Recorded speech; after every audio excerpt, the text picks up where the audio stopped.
그래서 이 순수 이성편에서는 그 순수 이성이 수학이나 물리학, 자연과학 이건 발달시킬 수는 있어도 초감각적인 어떤 신이나 영혼, 자유 뭐 이런 초월적 대상을 알 수는 없다.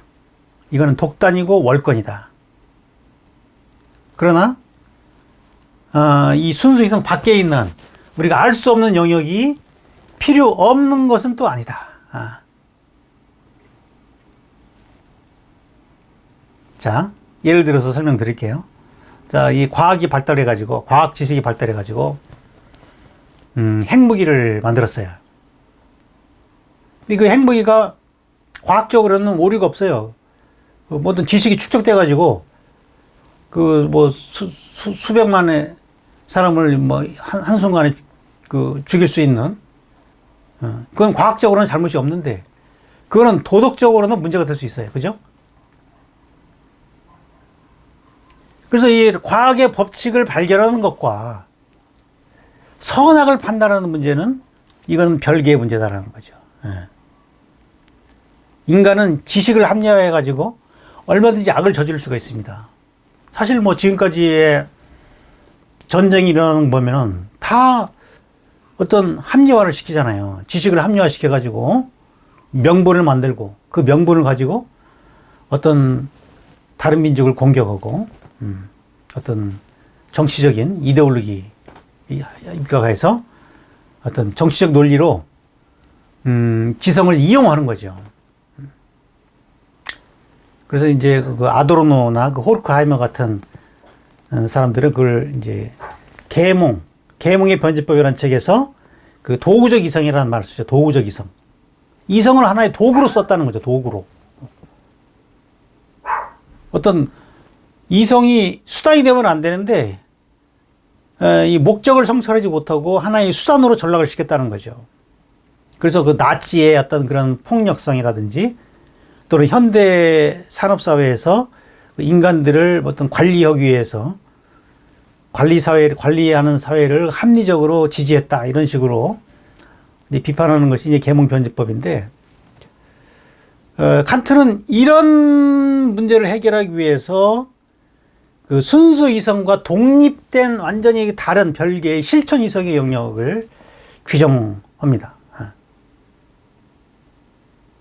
우리는 배우지 않아도 남한테 폭력을 행사하고 사진을 저지르는 사람들 보면은 누구나 분노를 하죠.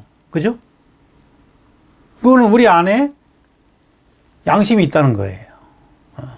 우리가 남을 속이고 부끄럽게 생각하면은 남을 속이면은 부끄럽게 생각하고 또 죄책감을 느끼고 또 밀리는 지하철에서 노약자를 보거나 임산부를 보면은 뭐 자리를 양보하고 싶은 마음이 들기도 하고 자, 이런 누가 가르치지 않았는데 남의 어려움을 보고 동정심이 느낀다든지 이런 거는 지식의 유무와 아무 상관이 없다는 얘기예요.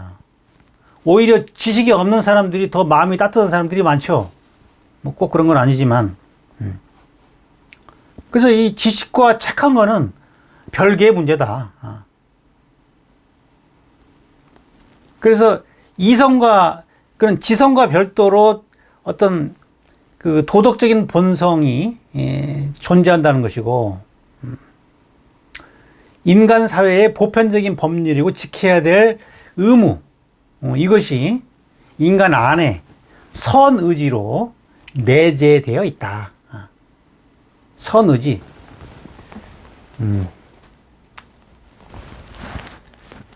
굿, 윌, 선의지.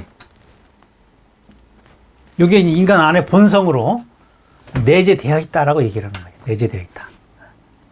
그러니까 우리가 양심이 있는 거죠. 그 있는지 없는지 어떻게 하냐? 내재되는 걸 어떻게 믿어요? 배우지 않아도 느껴지는 거. 우리 본성, 양심으로 느껴지는, 있다는 거는, 물론 양심이 죽으면 안 느껴지겠지만, 그래서 이런 선의지가 어떠한 성문화된 법보다 온 인류의 기본법, 기본 헌법을 이룬다는 거예요. 그래서 예수나 석가모니나 공자 같은 성인들은 이 순수 이성이 아니라 실천 이성으로서의 선의지를 강조한 게 있어요. 예수는 사랑, 석가모니는 자비, 공자는 인. 이게 다 선의지죠, 선의지. 이게 본성에 내재해 있다는 거죠. 자꾸 성문화된 어떤 율법이나 어떤 형식에 의존하는 것이 아니라 내 안에 있는 그 본성을 따르라. 그게 있다고 믿는 사람이 그걸 찾으려고 그러지, 그게 없다고 있는 사람은 자꾸 율법을 따질 거 아니겠어요. 그래서 예수가 쌓은 것도 계속 그 부분이잖아요. 성문화된 그런 그 유대의 율법. 율법의 완성이 사랑이다. 자꾸 얘기하잖아요. 율법의 완성이 사랑이다. 그래서 이런 선의지라는 거는 양심에서 나오는 무조건적인 명령이라는 거죠. 명령. 무조건적인. 어떤 조건이 붙지 않아요. 네. 어떤 조건이 붙는 거는 문제가 있는 거죠. 그죠? 무조건적이잖아요. 무조건적. 그래서 정언 명령이라고 얘기를 합니다. 정언. 무조건적인 명령을 칸트는 정언. 정언.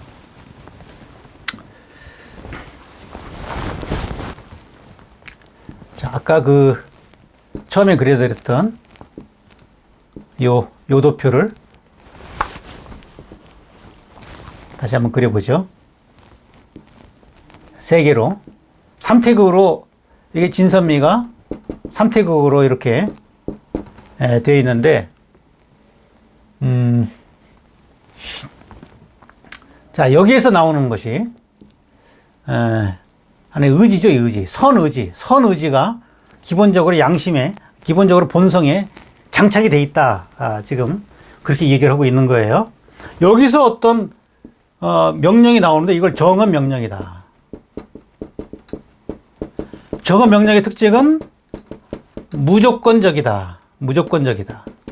그러면은 조건적인 건 뭐냐? 조건적인 거는 이거는 가언 명령이다. 가언. 선의지는 정언이고 조건적인 거는 가언 명령이다. 예를 들어서 나한테 뭐 돈을 100만 원 주면은 뭐 너한테 뭘 해줄게. 응? 이건 조건적인 거죠. 뭐 사랑도 뭐 네가 뭐 선물을 나한테 뭐 주면은 뭐 너를 좋아할게. 뭐 적절한 예는 아니지만 아무튼 이런 조건이 붙는 것들은 이거는 정언 마음에서 본성에서 나오는 선의지가 아니란 얘기예요. 우리가 종교를 갖는다는 것도 이 선의지를 개발하기 위해서라는 거지, 마치 뭐 보험처럼, 보험은 조건적이죠. 그죠? 뭔가 돈을 이렇게 매달 부으면은 내가 사고 나면 그때 도와주겠다. 돈을 얼마큼 주겠다. 이건 조건적인 거죠. 돈을 내야 되면은 이 조건이 반드시 붙는 거예요. 돈을 내야 되는 겁니다.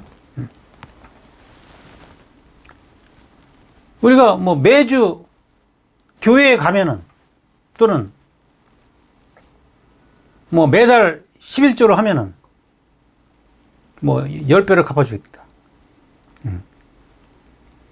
이건 조건적인 신앙이죠. 이런 신앙은요, 그 조건에 부합되지 않으면 그냥 무너집니다. 구하라 그러면 주실 거로 해가지고 열심히 돈을 벌게 해달라고 구했는데, 돈을 안 벌려. 직장을 얻게 해달라고 계속 구했는데, 지가 직장을 못 구해. 그러면 그 신앙은 그냥 깨지는 거예요. 이건 순수한 게 아니죠. 우리는 심지어 자식에 대한 사랑도 조건적인 경우가 많아요. 내가 너한테 이걸 그렇게 도와줬으니까 너는 나중에 이걸 내가 늙으면 너는 이걸 해줘야 된다. 내가 이만큼 너를 투자했기 때문에, 그걸 뭐 그렇게 말은 안 해도 마음에는 이미 그것이 자기도 모르게 그런 조건이 있어요. 그래서 만약에 자식이 좀 서운하게 한다. 그러면 이제 내가 너를 어떻게 키웠는데. 이 생각이 든다는 거는 벌써 조건적이었다는 거예요. 조건적이다. 순수 사랑이 아니라 조건적이었다는 거죠. 그래서 그런 의지는 가언 명령이기 때문에 이거는 선의지에서 나오는 게 아니다라고 얘기를 합니다. 칸트는. 그래서 그렇게 조건화되지 않은 선의지야말로 최고의 도덕이고 진정한 정의다라고 얘기를 해요. 사실 법을 어기는 사람보다도 법을 이용하는 사람이 더 문제가 많죠. 법의 약점을 교묘하게 알아가지고 그걸 이용하는 거죠. 법은 정의를 추구하지만 정의와 일치하지는 않아요. 그죠? 그래서 선의지가 있는 사람은 항상 정의로워요. 법을 자꾸 따지는 사람들은 정의롭지 않아요. 법을 자꾸 이용하기 때문에. 정언명령의 첫째 조건은 인간의 행위가 언제 어디서나 정당성을 확보할 수 있는 윤리적이어야 된다라고 칸트는 주장하는 거고요. 그래서 내 의지의 준칙이 언제나 동시에 보편적 입법의 원리가 될 수 있도록 행동하라. 내 마음에서 일어나는 그 의지의 기준이 보편적 입법의 원리가 될 수 있도록 그렇게 행동하라. 여기서 보편적 입법이라는 말이 나오죠. 보편적 입법. 나만 좋아서는 안 되고 우리가 같이 좋아야 되는 거죠. 이것이 이제 본성에서 나오는 무조건적인 절대 명령으로서의 그 선과 악의 척도입니다. 척도라고 얘기를 하는 거죠. 선악이라는 거는 성문화될 수가 없는 거예요. 성문화돼서 그거를 붙잡아둘 수 없는 거란 얘기죠. 모세 율법으로 딱 10가지로 딱 그렇게 붙잡을 수 없다는 얘기예요. 그 모세 시대에 그 율법을 안 지키는 사람들은 뭐 주일날 아무 일도 하지 말라고 그랬는데 나무를 해가지고 뭐 사형시키고 뭐 그러잖아요. 그 법을 엄격하게 적용시켜가지고. 이게 이제 구약의 율법인데 이것보다 더 중요한 것은 본인 안에 있는 선의지, 양심으로서의 선의지라는 거죠. 이거는 그때그때 바뀌는 거예요. 성문화돼서 결정적인 것이 아니라 그때그때 바뀌기 때문에 이걸 지혜라고 하죠. 지혜가 나오는 거죠. 이런 본성으로부터 나오는 이 정언 명령이 바로 참나의 소리고, 이것이 이기적인 비열한 에고한테, 참나가 에고한테 이건 명령하는 거예요. 정언 명령. 우리가 에고의 소리와 이 안에서 본성의 소리를 구분하라 그 얘기죠. 이 칸트의 이런 그 도덕 철학에서 특징적인 거는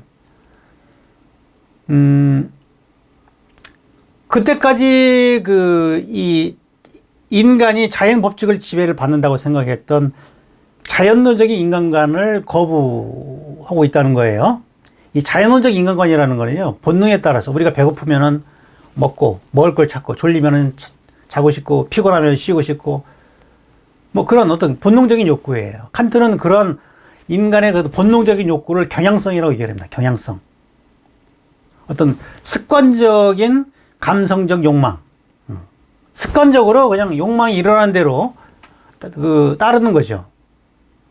근데 칸트는 이 도덕적인 선의지를 위해서는 그런 경향성을 극복해야 된다 이 얘기하는 거죠. 경향성. 그러니까 여기에 정언명령, 무조건적인 선의지에 요거와 대립되는 개념이 경향성이에요. 경향성. 이거는 본능적 욕구를 따르는 거죠. 본능적 욕구를 저절로 그냥 따라가는 거예요. 본능적 욕구를 저절로 따라가는 거예요. 그래서 이런 본능적 욕구에 거슬러서 우리의 그 선의지의 어떤 정언 명령을 따르는 때, 그때 진정한 어떤 자유가 온다라고 그렇게 얘기를 하는데요.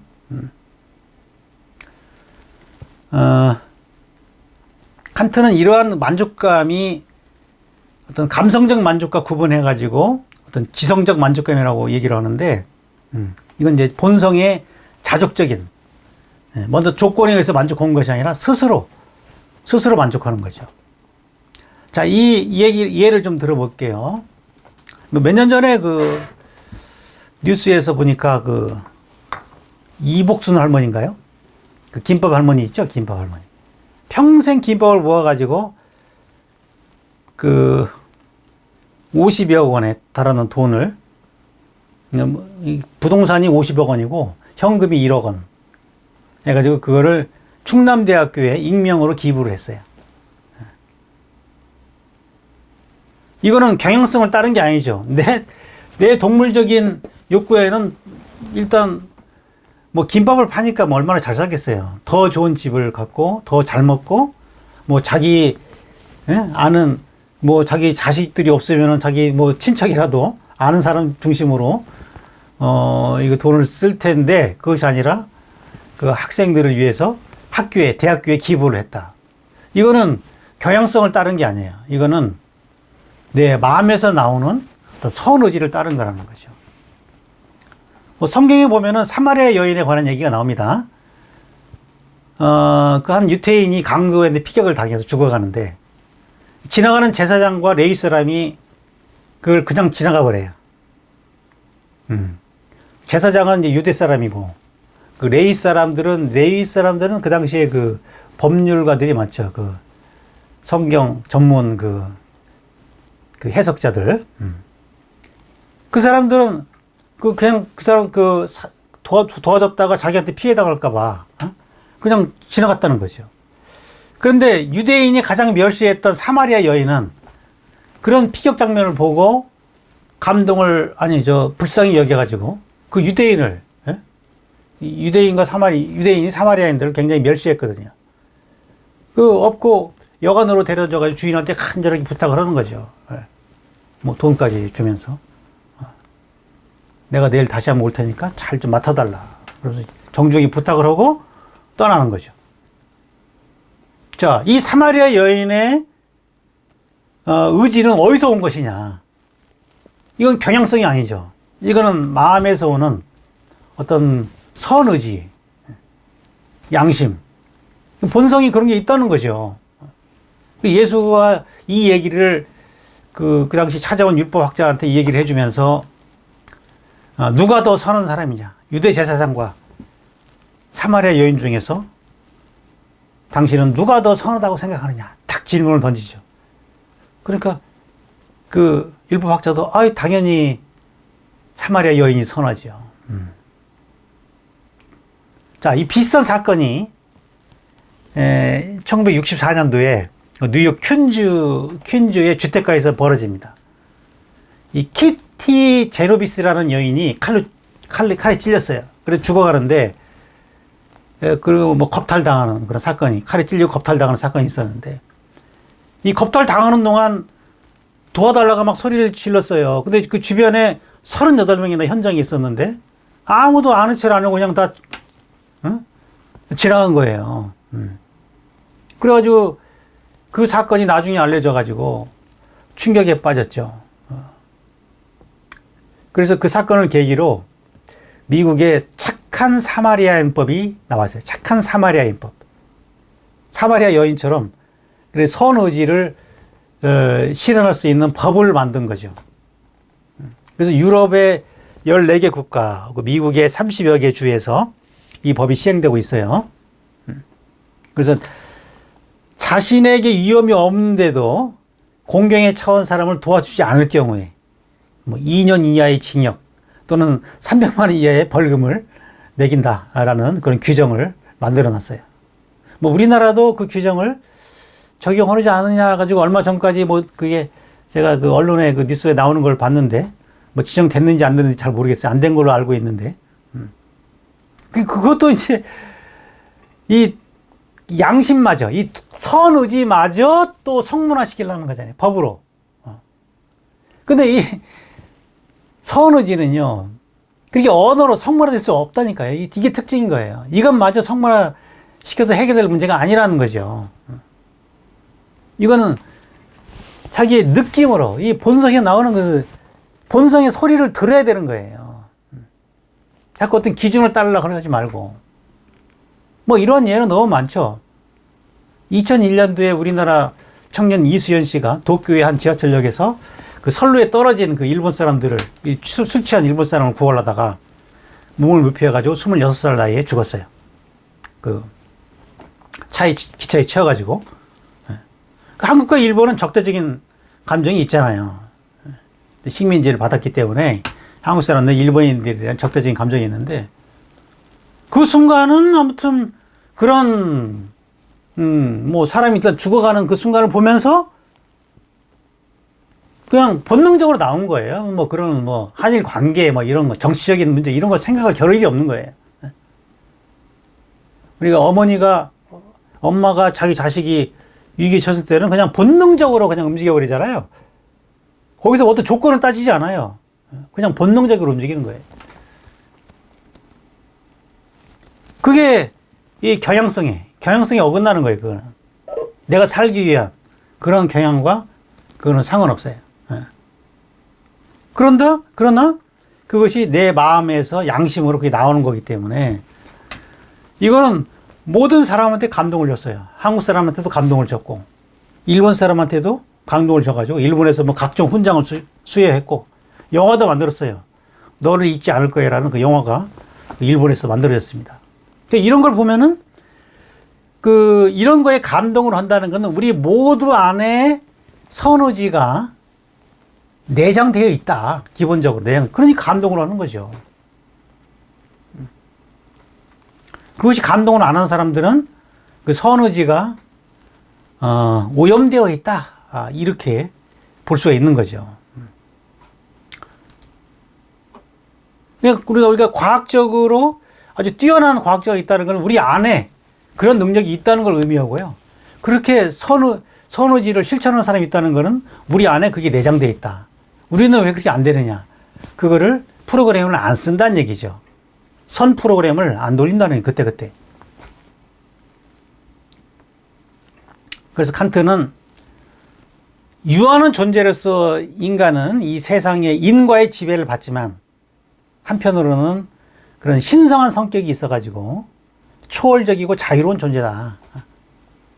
이런 신성한 성격이 사물과 구분되는 인간의 본성이고 어떤 인격이다라고 얘기를 합니다. 그래서 인간을 도구로 다루지 말고 목적으로 대하라 라고 얘기합니다. 너 자신과 다른 모든 사람의 인격을 수단으로 다루지 말고 동시에 목적으로 대하라. 목적으로 대하라. 인간을 도구로 대하는 사람들, 수단으로 대하는 사람은 이 정치적 인간들이죠. 이 약수를 하고 돌아다니면서도 뭐 표를 생각한다든지, 뭐 어떤 기득권을 차지하기 위한 그런 행동을 한다든지. 이런 사람들이 있죠. 사기꾼들은 얼마나 친절합니까? 남을 속여야 되기 때문에 사기꾼들은 엄청 친절하게 얘기를 해요. 근데 거기 배후에는 뭔가 숨겨진 뭐 의도가 있는 거죠. 그래서 칸트는 그런 그 사람들이 모인 선호지를 실천하는 사람들이 모인 공동체를 목적의 왕국이다 이렇게 얘기합니다. 목적의 왕국. 여기서는 인간을 수단으로 대하는 것이 아니라 목적으로 대하는, 그래서 최고선이 구현될 수 있는 그런 사회가 이상 사회라는 거예요. 이것이 칸트의 도덕 철학이에요. 도덕 철학. 이거는 그 공자가 말한 그 대동사회 개념과 아주 유사해요. 공자가 말한 그 인, 칸트가 말한 선의지, 이거는 굉장히 그 비슷한 개념입니다. 또 예수가 말한 사랑이나 석가모니가 말한 자비, 다 역시 그 본성의 선의지를 표현한, 언어는 달라도 진리는 하나인 거죠.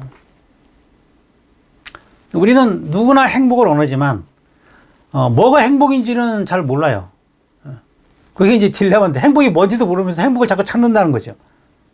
칸트는 진정한 행복이라는 것이 인간의 온갖 자연적 욕구에 따르는 그 자기의 그 본성의 선호지를 감각적이고 감성적인 쾌락이 아니고 이런 그 도덕적 존재자에게만 가능하다. 그러니까 행복에 관한 문제는 순수 이성으로 해결이 안 돼요. 이 실천 이성으로 와야 이 행복의 문제가 해결이 된다는 거죠. 이 칸트에게 그 최고선이라는 거는 이 도덕과 행복이 합쳐진 거예요. 근데 문제는 우리가 도덕적으로 행동할 때 그것이 행복이 보장돼야 되잖아요. 근데 현실에서는 그렇지 못하죠. 그죠?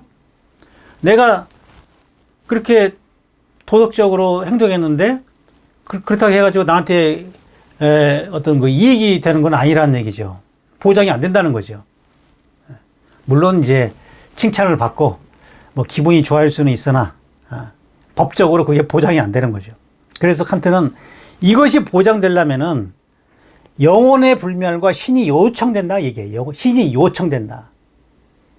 우리가 착한 일을 하고 남을 도와주면은 복을 받는다. 누가? 신이. 그 복을 안 주고 착한 일을 했더니 신이 벌을 준다. 이러면은 누가 착한 일을 하겠냐고요.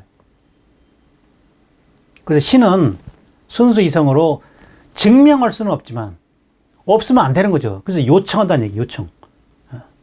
신이 있다는 얘기와 요청한다는 얘기는 다른 차원입니다. 있어야 하는 거죠. 있는 것이 아니라 반드시 있어야 하는 존재라는 거죠.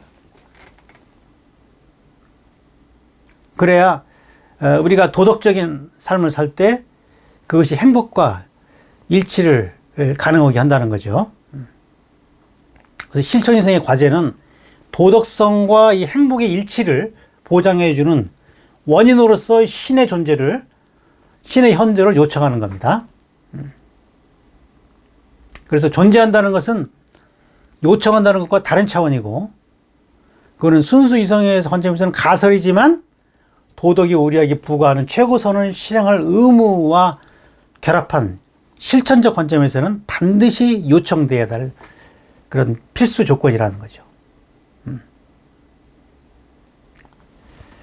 그래서 이 칸트는 이런 방식으로 경험론자들이 실정할 수 없다고 팽개쳤던 자유라는 부분, 또 영생, 신이라는 이런 형이상학적인 개념을 이 실천주의성에서 다시 살려내는 거예요. 이것은 어떤 예수 관계에 있었던 뭐 진과 선, 과학의 영역과 종교의 영역을 명확하게 구분해 놓은 거예요. 과학은 신이나 영혼과 같은 형이상학적인 그런 내용에 대해서는 아는치 않은 오만한 태도를 버리고 이 부분에 관해서는 어떤 도덕의 영역으로 자리를 양도해야 된다. 그래서 그 한계를 분명하게 실천 이성과 순수 이성의 한계를 분명하게 경계에 지어졌다는 거고요. 그 다음에 이제 가장 중요한 것이 판단력 비판인데 오늘은 시간이 다 돼버렸죠? 시간이 다 돼가지고 여기까지는 못 들어갔고, 다음 시간에는 이제 칸트가 마지막으로 순수 이성과 실천 이성을 이렇게 정립해 놓고 어떻게 이 두 개의 이 간극을 가교해 가지고 잘 조화롭게 할 것인가, 아주 그 실천적이고 중요한 이 미에 관한 얘기를 판단적 비판을 통해서 하게 됩니다.